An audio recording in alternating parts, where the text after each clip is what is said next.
Level 1. The offer. You're a nobody. Third-year detective. Desk job. Cold cases nobody cares about. Then your sergeant pulls you into a room with no windows and closes the door behind him. He doesn't sit down. He says 3 words. We need you. Not for backup, not for paperwork, for something deeper. The kind of operation that doesn't get talked about at department dinners. There's a crew moving product through the east side of the city. Small operation on the surface. Corner boys, low-level runners, nothing spectacular. But someone at the top is smart.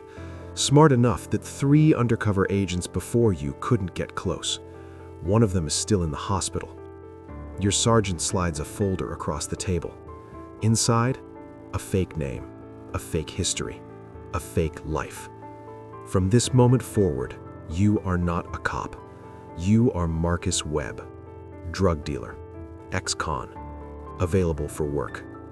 You have 48 hours to become him. You go home that night and stare at the ceiling. Your badge is in the drawer. You don't touch it. Level 2. Becoming someone else. The first thing they do is take away everything that makes you you. Your apartment, your car, your phone. They give you a prepaid, a studio flat in a neighborhood you've never worked in, a backstory so detailed it has a dentist's name in it. You memorize it like scripture. Marcus Webb grew up in Trenton, did 2 years for armed robbery, has a cousin named Deshaun in Atlanta, likes Newports, hates the police. That last part is important. You practice it in the mirror. Hates the police. You spend a week just walking the neighborhood, not working, just existing, buying coffee from the same place, nodding at the same faces, sitting on the same bench at the same time every day. You learn the rhythms. Who moves product? Who watches? Who reports back to whom? On day 9, a guy named Lito sits next to you on that bench. He doesn't introduce himself. He just says, "You looking for work?"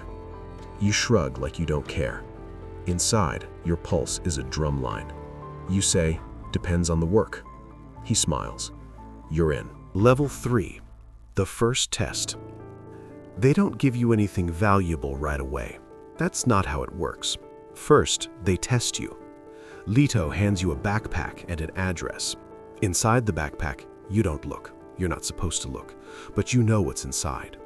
You walk 6 blocks through the cold, past a school, past a church, past a woman walking her dog who makes eye contact and smiles like you're a normal person. You deliver the bag. A guy at the door takes it without a word, hands you $300 cash. You walk back. Your handler is parked 2 streets away in a gray Honda. You tap the hood twice as you pass, signal that you're clear. That night, you sit alone in the studio flat. $300 on the table. You don't touch it for an hour. Then you think about the family that lives above the address you just visited. You think about the school you walked past, and then you think about the man at the top of this chain, the one nobody's seen yet, the one worth all of this. You put the money in an evidence bag and lock it in the air vent. You don't sleep. 3 weeks in, Lito invites you to a card game. Back room of a barbershop, 6 guys, bad lighting, loud music to drown out conversation. You play cards. You lose on purpose. Not too much, just enough to seem human. You laugh at the right moments. You stay quiet when it counts. After the game, a man named Kane shakes your hand. He doesn't say much, but the fact that he shook your hand means something. You learn that later. Kane is number 2 in the operation. His boss, a man everyone calls the architect, hasn't shown his face to anyone below Kane in 3 years. That's your target. Days become weeks. You start running pickups twice a week. Your cut grows, 500, 700, 1,000. All evidence bagged, all logged. But here's what nobody tells you about deep cover. The money starts to feel real. The friendships start to feel real. Lito's daughter has a recital, and he shows you the video, proud like a father should be. And for 1 second, one dangerous second, you forget who you are. 2 months in, you're not just a runner anymore. Kane trusts you to manage 2 corner boys. You know the supply schedule. You know the safe house on Renner Street. You know more than 3 undercover agents before you ever found out. Your handler is thrilled. Your sergeant wants weekly briefings. There's talk of a commendation. But here's the problem. To stay this deep, you have to act this deep. One night, a runner named Polo gets caught skimming. Kane looks at you. Handle it, he says.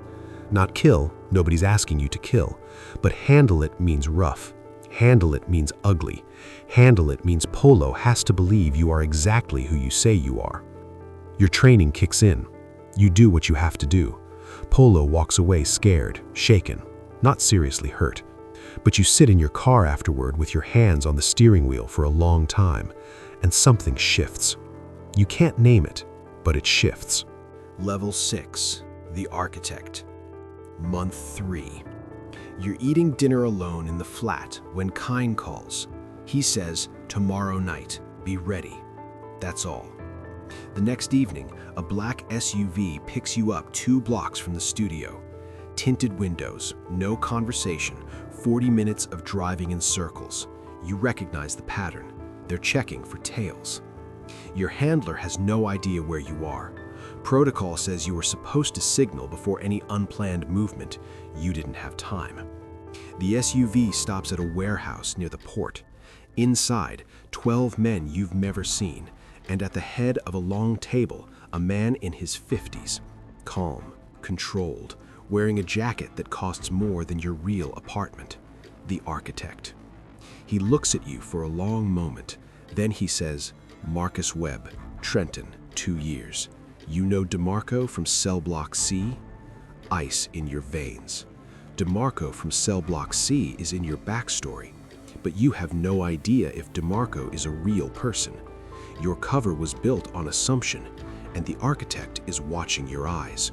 You breathe once. You say, DeMarco got out 6 months before me, lost touch after that. Silence. 3 seconds. 5. The architect nods. Good, he says. Sit down.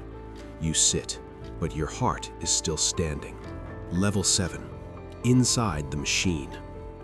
You are now inside the operation, not just the supply chain, the business.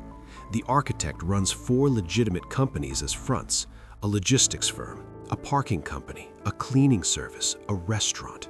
He's not just moving product, he's laundering money through a system so clean that his accountant won a regional business award last year. You start sitting in on meetings. You hear names you recognize: a city councilman, a port authority supervisor, a man from your own precinct. You memorize everything. Every night you write details on paper, code them in a system only your handler can decode, and slip them through a drop point at the back of a coin laundry on 5th. You are closer than any law enforcement operation in 7 years. 1 more month and you'll have enough. 1 more month. But then Leto calls you, and his voice sounds different. He says, someone's been asking questions about you. You don't panic. Panic is visible, but everything inside you goes cold. Who's asking, you say. Leto doesn't know exactly. Someone from out of town, someone checking on old charges in Trenton. Your cover story. You call your handler from a payphone, the only time you ever use a payphone. Your handler says to hold position. Hold position. You go back to the flat and stare at that air vent where you've logged $22,000 in evidence cache. You think about 3 things. 1, if your cover breaks, you are alone in a building full of armed men. 2, the architect doesn't let things go. 3, the cop from your own precinct whose name you heard in that warehouse. He doesn't know you're under, but if he's talking to the architect and the architect is checking your background, he might find something. And then you realize your precinct is compromised, and your handler reports to your precinct. Level 9. Trust no one. You stop using the drop point. You stop calling your handler. For 4 days, you go dark. Your department thinks you've been burned, or worse, turned. There are conversations happening above your sergeant's head, emergency protocols being drafted. Meanwhile, you are sitting across from the architect at a dinner he invited you to. You eat, you talk, you laugh at his jokes. You are the most dangerous thing in that room and nobody knows it, not even your own department. On the 5th day, you make contact through a channel you set up yourself, unauthorized, against every protocol. You send one message. There's a leak. Internal. Do not move until I say. Your handler reads it. 12 hours of silence. Then, we hear you. Proceed with caution. You're on your own. On your own. In a world that will kill you if it finds out who you are. You fold the paper. You go back to being Marcus Webb.